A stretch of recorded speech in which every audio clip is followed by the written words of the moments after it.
Xəbər xəttinə baxsız, sentyabrın 24-də Lənkəran rayonunun daha 2 yaşayış məntəqəsinə, Aşağı Nüvədi qəsəbəsinə və Küvənil kəndinə təbii qaz verildi. Açılışdan sonra Lənkəran şəhər icra hakimiyyətinin başçısı Taleh Qaraşov sakinlərlə görüş keçirdi.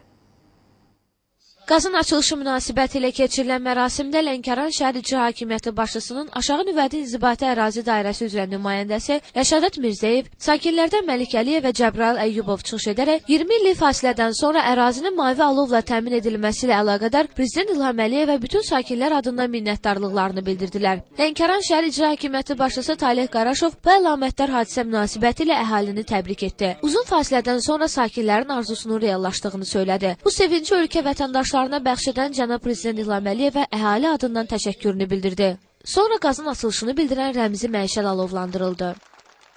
Qaz açılışından sonra icra başçısı sakinlərlə görüş keçirdi. Görüşü giriş sözü ilə açan icra başçısının Aşağı Nüvədi İnzibati Ərazi Dairəsi üzrə nümayəndəsi Rəşadət Mirzəyev ərazi haqqında ümumi məlumat verdi. Bir sıra sosial problemləri icra başçısının diqqətinə çatdırdı. Çıxışlarda xüsusi vurğulandı ki, ərazidə yaşayan sakinlər ölkə başçısının daxili və xarici siyasətini ürəkdən bəyənir. Oktyabrın 9-da keçiriləcək növbəti prezident seçkilərində hamı dövlət başçımızın namizədliyini dəstəkləyəcək. Sonra bir neçə sakin şəxsi xahişi ilə icra başçısına müraciət etdi. Qəsəbə daxili 500 metrlik yolun asfaltlaşdırılmasını və Aşağı Nüvədi qəsəbə tam orta məktəbində idman zalının əsaslı təmin edilməsini xahiş etdilər. Lənkəran şəhər icra başçısı Taleh Qaraşov da çıxışında ilk növbədə 20 illik fasilədən sonra əraziyə təbii qazın verilməsi münasibətilə əhalini təbrik etdi. Tam orta məktəbin əsaslı təmiri və idman zalının yenidən qurulmasını və qəsəbə daxili yolun tezliklə asfaltlaşdırılacağını bildirdi. İcra başçısı daha sonra xalqımızın ölkə başçısı cənab İlham Əliyevin siyasətini dəstəklədiyini xüsusi vurğulayaraq Respublikada möhkəm ictimai siyasi sabitliyin hökm sürdüyünü, əmək haqlarının, pensiyaların, ünvanlı sosial yardımların ilbəil artırıldığını diqqətə çatdırdı.